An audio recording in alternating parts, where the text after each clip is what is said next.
नमस्कार साथियों। त्रिविमीय ज्यामिति में हम घनाभ और घन के विषय में पहले ही विस्तार से चर्चा कर चुके हैं। यहाँ पे हम बात करेंगे बेलन और शंकु की, उस पर सूत्र क्या होते हैं और उस पर किस तरीके से क्वेश्चन बन सकते हैं। सबसे पहले हम बात करते हैं बेलन की। तो देखो भाई, बेलन नाम लेते ही सबसे पहले बेलन याद आता है जिससे रोटियां बनाई जाती हैं। वो किस आकार का होता है? वो इस तरीके का होता है। और जो विद्यार्थी पढ़ रहे हैं उनके मन में सबसे पहले यही बेलन आता है कि इस तरीके से बेलन, रोटी बनाने वाला बेलन, वही ध्यान आता है जैसे बेलन का नाम लिया जाता है सिलेंडर का। तो बेलन जब भी बढ़ाया जाएगा आपको यहाँ पे, तो बेलन ये वाला बेलन नहीं होगा। ये क्या होगा, इसे यहाँ से काट दीजिए। ये वाला जो होगा ये पढ़ना है आपको, इतना बीच बीच वाला। ये हम कहें किसी पाइप को काट दिया जाए तो ये जो भाग बचता है इसका, ये हम यहाँ पे पढ़ेंगे, इसके ये सूत्र पढ़ेंगे और इसी के बारे में बात करेंगे। ये बेलन तो हम नहीं पढ़ेंगे यहाँ पे, इससे तो रोटी बनाने दो। चलिए, ये है बेलन। किसी पाइप में से एक भाग काट लिया जाए, इसे हम कहेंगे बेलन। इसी के सूत्र पढ़ने हैं, इसी के क्वेश्चन करने हैं यहाँ पर। तो इस बेलन में क्या क्या चीजें हैं वो हम जान लेते हैं। अब देखो, ये बेलन का अगर पृष्ठ देखा जाए तो इसका ये जो मुख है दोनों ओर, ये कैसे हैं? ये वृत्ताकार हैं और इसकी एक त्रिज्या है r। मान ली हमने कि इसकी त्रिज्या है r। इसकी एक ऊंचाई यहाँ से लेके यहाँ तक, इसकी ऊंचाई हमने मान ली है ये h है। तो इसमें इसका जो पृष्ठ क्षेत्रफल आपको निकालना होगा, तो दो तरह के पृष्ठ क्षेत्रफल होंगे इसमें। एक तो होगा इसका वक्र पृष्ठ, यानी जो घुमावदार है। जैसे ये एक बेलन है तो इसका जो घुमावदार पृष्ठ है इसे कहेंगे वक्र पृष्ठ। और जब संपूर्ण पृष्ठ की बात करी जाएगी तो इसमें एक ढक्कन ऊपर से और एक ढक्कन नीचे से। ये कैसा है? समतल है ये तो इसका भी क्षेत्रफल दोनों का इसमें जुड़ जाएगा। एक एक करके जान लेते हैं। पहले बेलन का वक्र पृष्ठ, वक्र पृष्ठ का क्षेत्रफल याद करने का भी तरीका मैं आपको बताऊंगा इसका, और लिखने का तरीका भी बताऊंगा। वक्र पृष्ठ का क्षेत्रफल कैसे निकालेंगे? देखो, हमें पता होना चाहिए कि इसकी ये जो मुख है इसकी परिधि कितनी है। ये वृत्ताकार है तो वृत्त की परिधि क्या होती है? 2 पाई r। और इस परिधि को हम कहां तक ले जा रहे हैं? h ऊंचाई तक। इतना ही तो वक्र है ये, तो इसमें h का गुणा कर देंगे। तो बेलन के वक्र पृष्ठ का क्षेत्रफल क्या हो जाएगा? 2 पाई r h। अब हमसे कहा जाए कि इसके संपूर्ण पृष्ठ का क्षेत्रफल, संपूर्ण पृष्ठ का क्षेत्रफल। तो इसके संपूर्ण पृष्ठ का क्षेत्रफल आपको जब निकालना हुआ तो और एक्स्ट्रा क्या करना है इसमें? वक्र पृष्ठ तो ये हो गया जो घुमावदार है, यहां से लेके यहां तक जो घुमावदार है, ये वाली जो साइड है। अब संपूर्ण पृष्ठ निकालना है तो इस ढक्कन का ऊपर वाले का, इस ढक्कन का नीचे वाले का क्षेत्रफल। तो ये और जोड़ देंगे। अब इस ढक्कन का क्षेत्रफल क्या होगा? ढक्कन कैसा है? वृत्ताकार है और वृत्त का क्षेत्रफल क्या होता है? Pi r square.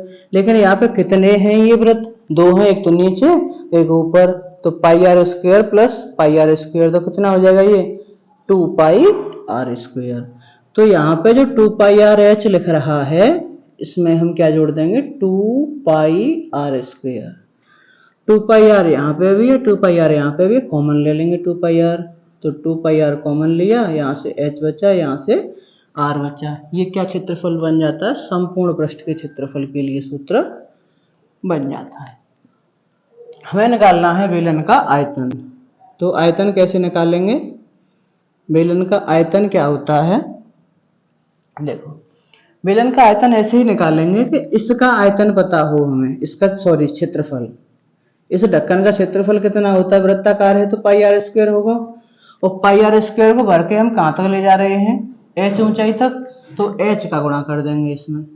तो कितना हो जाएगा बेलन का आयतन? पाई आर स्क्वायर h। है ना, बहुत ही आसान। इस तरीके से आप बड़ी आसानी से इन्हें याद भी रख सकते हो और समझ भी सकते हो। ये तीनों बातें आपकी समझ में आ गई होंगी। इसी पे क्वेश्चन बनते हैं आपके एग्जाम में। या तो आपसे उसका वक्र पृष्ठ पूछेंगे, या संपूर्ण पृष्ठ पूछेंगे, या उसका आयतन पूछेंगे। अब इस पर क्वेश्चन कैसे बन सकते हैं वो क्वेश्चन भी हम देख लेते हैं। आपको क्वेश्चन दे दिया गया कि एक बेलनाकार पाइप है, एक बेलनाकार पाइप जिसकी त्रिज्या जिसकी त्रिज्या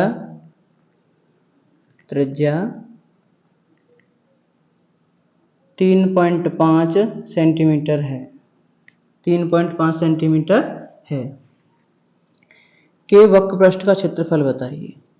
वक्र पृष्ठ का क्षेत्रफल, संपूर्ण पृष्ठ पूछे तो संपूर्ण पृष्ठ का फॉर्मूला लगाएंगे। अब यहाँ से हमसे वक्र पृष्ठ पूछ रहे हैं तो वक्र पृष्ठ, तो वक्र पृष्ठ का क्षेत्रफल क्या होता है? वक्र पृष्ठ का क्षेत्रफल क्या होता है?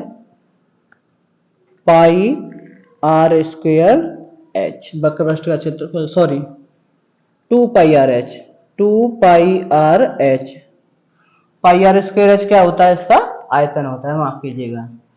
तो वक्र पृष्ठ होता है 2 पाई आर एच, तो 2 और पाई का मान 22/7, आर यानी त्रिज्या कितनी है यहाँ पे 3.5, और उसकी ऊंचाई भी दे रखी होगी, कुछ हमें नहीं दे रखी है तो उसकी जगह पे एच ही आपको ऑप्शन में दे सकते हैं। मान लीजिए हम यहाँ पे ऊंचाई ले लेते हैं, ऊंचाई है उसकी 10 सेंटीमीटर, ऊंचाई 10 सेंटीमीटर है उसकी, तो एच बराबर 10 लगा देंगे। अब इसे सॉल्व करेंगे, 7 से काटेंगे 3.5 को, 7 पंजे 35 यानी 0.5 बार भाग जाएगा इसमें। 10 का 0.5 में गुणा करेंगे 5 हो गया, तो यहाँ से बचा 2 गुणा 22 44 हो गया, और ये बचा 5, तो 5 चौक 20, 5 चौक 20 और 2 22, 220 सेंटीमीटर स्क्वायर क्या हो जाएगा? इसका वक्र पृष्ठ हो जाएगा। ठीक है, अब हम बात करते हैं शंकु की। शंकु को हम बेलन की सहायता से पढ़ सकते हैं, एक दूसरे से रिलेटेड हैं। कैसे पढ़ सकते हैं? क्या होता है शंकु? आपने जोकर की टोपी देखी है, देखी होगी, वो नहीं देखी है तो बर्थडे पे जब हम टोपी लेके आते हैं, जो लगाते हैं बर्थडे बॉय या बर्थडे गर्ल के सिर पर, वो टोपी जो होती है वो शंक्वाकार होती है। कैसे? जो इस तरीके से होता है। आइसक्रीम तो खाई होगी, आइसक्रीम खाने वाली जो कोन होती है इस तरीके से, इसे हम कहते हैं शंकु। इसमें क्या क्या चीजें होती हैं? ये तो वृत्ताकार है नीचे, ये आर है, यहाँ से लेके यहाँ तक इसकी जो ऊंचाई है वो एच है, और इसमें एक चीज और एक्स्ट्रा होती है इसकी, यहाँ से लेके यहाँ तक ये तिर्यक ऊंचाई होती है, इसे बोलते हैं एल। अब यहाँ पे शंकु का वक्र पृष्ठ का क्षेत्रफल, इसमें भी वक्र पृष्ठ और संपूर्ण पृष्ठ अलग अलग होते हैं। घनाभ और घन के लिए एक ही होते हैं दोनों, क्योंकि उसमें वक्र और समतल सब एक ही पृष्ठ है, और यहाँ पे अलग अलग होंगे ये। तो शंकु का वक्र पृष्ठ का क्षेत्रफल क्या होगा? वक्र पृष्ठ कौन सा है? इसमें जो घुमावदार पृष्ठ है ऊपर वाला, कर्व्ड है, जो ये नीचे वाले ढक्कन को छोड़ करके जो ऊपर वाला है, इसका क्षेत्रफल क्या होगा? वक्र पृष्ठ का क्षेत्रफल, ये लंबाई एल है, इसकी त्रिज्या आर है, और पाई का गुणा कर देंगे तो ये हो जाएगा पाई आर एल। ठीक है, अब इसी प्रकार हमें, जैसे हमने बेलन का निकाला था, इसका संपूर्ण पृष्ठ पता करना है। संपूर्ण पृष्ठ का क्षेत्रफल, किसके संपूर्ण पृष्ठ का? शंकु का। तो संपूर्ण पृष्ठ के लिए हमने बेलन में 2 ढक्कन लगाए थे, यहाँ पे तो एक ही ढक्कन है, ढक्कन का क्षेत्रफल कितना है? Pi r square.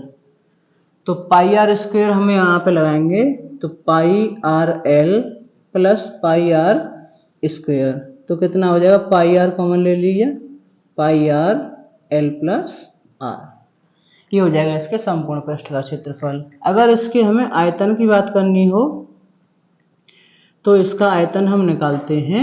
देखो, इसका आयतन हम ऐसे पता कर सकते हैं, एक समान ऊंचाई का और समान त्रिज्या का शंकु लिया जाए, और उससे इतनी ही ऊंचाई का इतनी त्रिज्या का बेलन लिया जाए, उसे भरा जाए, तो वो 3 बार में उसे पूरा भर सकता है। यानी शंकु का जो आयतन होता है बेलन के आयतन का 1/3 होता है। तो इसमें लगाएंगे 1/3 पाई आर स्क्वायर एच। ये 3 फॉर्मूले इसके लिए बनते हैं। और एक जो सबसे इम्पोर्टेंट जो संबंध होता है इसमें, देखो पाइथागोरस प्रमेय में आपको बता चुका हूँ, यहाँ से लेके यहाँ त्रिभुज पढ़ाए थे आपको, ये यहाँ पर 90 अंश का कोण बन रहा है। तो इसमें जो संबंध होता है एक, एल स्क्वायर बराबर h square plus r square. आपको किसी सूत्र में अगर मान लीजिए पाई आर एल लगाना है और एच और आर दे रखे हैं, तो एल को आप इस सूत्र की सहायता से ज्ञात कर सकते हैं। ठीक है, इस पे क्वेश्चन कैसे बनते हैं वो एक क्वेश्चन हम देख लेते हैं। शंकु से संबंधित ये क्वेश्चन हमें दे रखा है कि शंकु की ऊंचाई 5 सेंटीमीटर है, त्रिज्या 4 सेंटीमीटर है, हमें क्या निकालना है, उसके वक्रपृष्ठ का क्षेत्रफल निकालना है। तो वक्रपृष्ठ का जो फॉर्मूला होता है हमारे पास, इसका क्या होता है, पाई आर एल।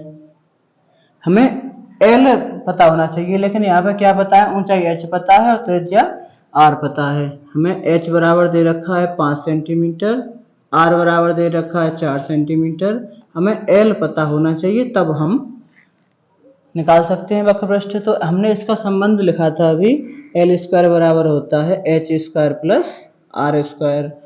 अब यहाँ पे जो एच है वो कितना है, 5, 5 का स्क्वायर, आर कितना है 4, तो 4 का स्क्वायर, ये कितना हो जाएगा 25 और ये कितना हो जाएगा 36। तो कितना हो जाएगा ये, 5 और 6 11, 3 और 2 5 और 1 6, ये हो गया 61। एल स्क्वायर बराबर 61, तो एल बराबर कितना हो जाएगा, √61। आपको यहाँ पे ऐसी संख्या दी जाएंगी जिनका पूर्ण वर्ग होंगे, जिनका वर्गमूल निकाला जा सकता है। अगर मैं ही इसे चेंज करूं तो पूर्ण वर्ग के रूप में लिख सकता हूं, लेकिन जो दे रखा है मैंने तो वही लिखा है। तो एल बराबर ही आ गया। अब हमें निकालना है वक्रपृष्ठ।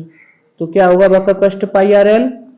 तो पाई आर एल, पाई का मान 22/7, आर का मान कितना है, त्रिज्या कितनी है इसकी 4, और एल कितना है √61। तो ये हो जाएगा 88/7 √61, और ये क्या, सेंटीमीटर स्क्वायर। ये क्या हो जाएगा इसका वक्रपृष्ठ। ये आंसर हो गया इसका। इस तरीके से क्वेश्चन आपके बन सकते हैं। उम्मीद करते हैं आपकी समझ में आई होंगी बातें। अच्छी लगी हो तो लाइक करेंगे और शेयर करेंगे। धन्यवाद।